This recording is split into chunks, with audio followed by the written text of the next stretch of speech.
Hey y'all, today I'm going to be talking about a docu-series that you can watch on Netflix. You can watch it with or without your audio description, and it is called uh, Conversations with a Killer, the Ted Bundy tapes.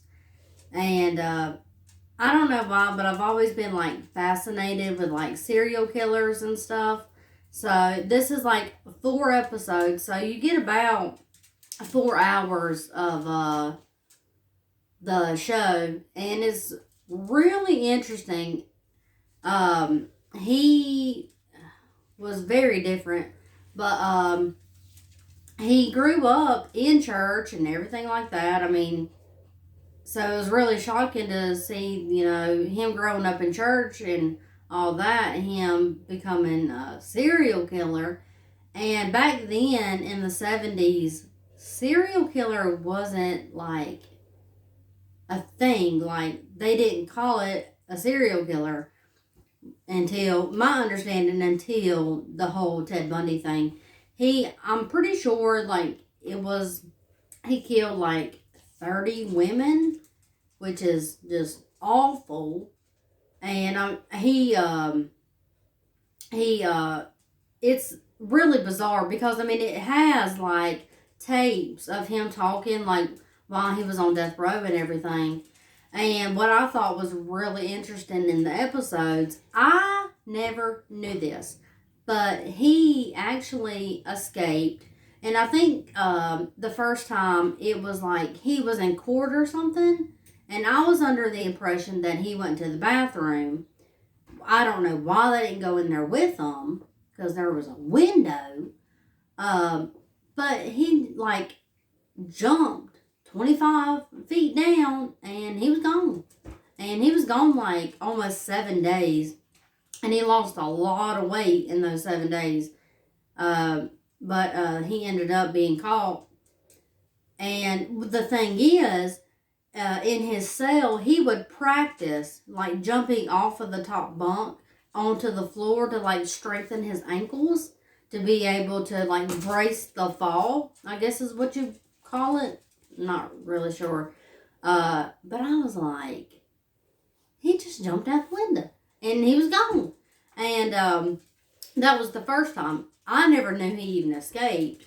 And I believe that he killed women in the state of Washington, Idaho, Utah, Colorado, and the last one was Florida, because the second time he escaped was actually from prison. He lost a bunch of weight and he ended up like going up through the ceiling because a jailer like had an apartment right above his cell, which was, I don't know if that was a coincidence or they were like watching him really close, but obviously not close enough because he just went into that apartment, put on some clothes, and walked out the front door of the prison.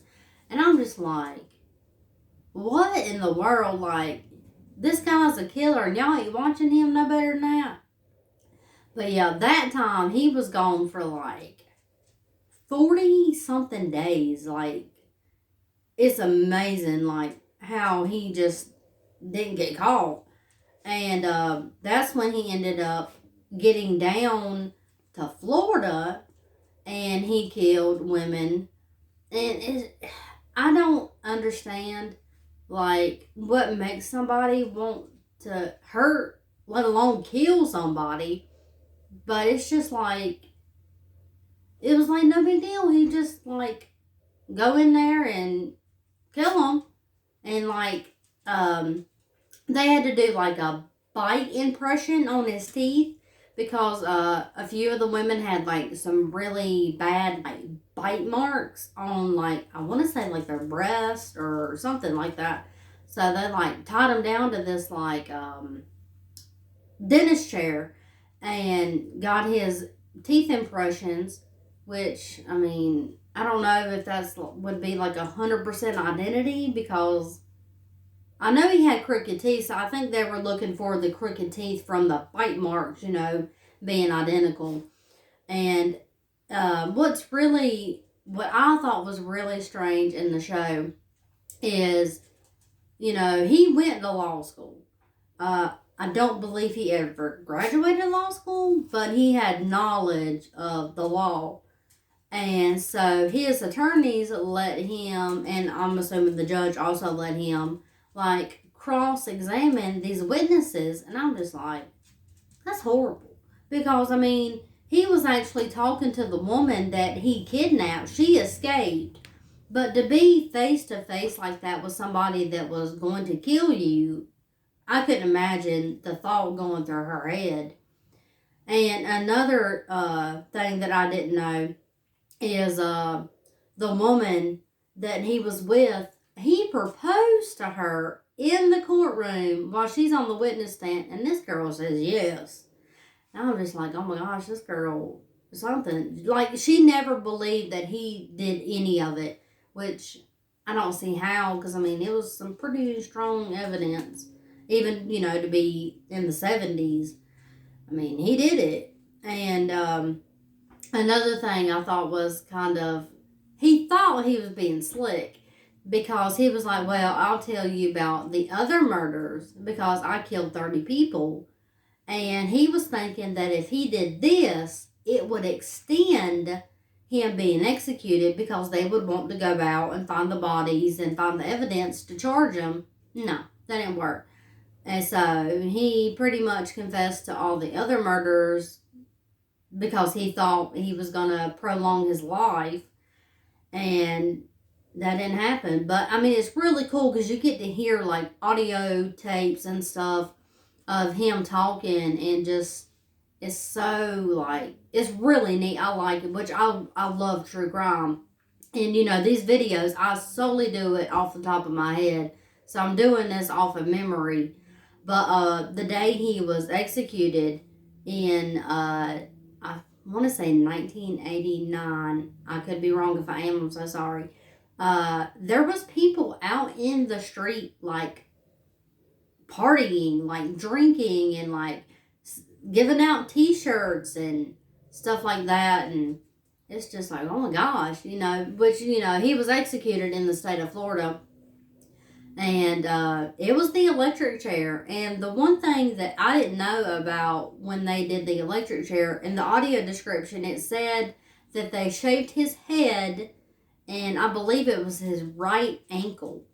So I was like, I've never heard that. I know about the shaving the head, but I never heard about the ankle. So I guess that's so the skin can be electrified, not burn the hair first. I don't know. But that was really kind of interesting. And this, I mean, if you like true crime and serial killers and stuff like that, I would highly recommend watching this. It is really fascinating. And I found out stuff that I didn't know, like him escaping twice. I never knew that. And I was like, how did he escape twice? But yeah, go check it out. It's on Netflix. Let me know what you think. And don't forget to like this video and subscribe to my channel. Don't be blindsided. And we'll be back soon with another review. So thanks.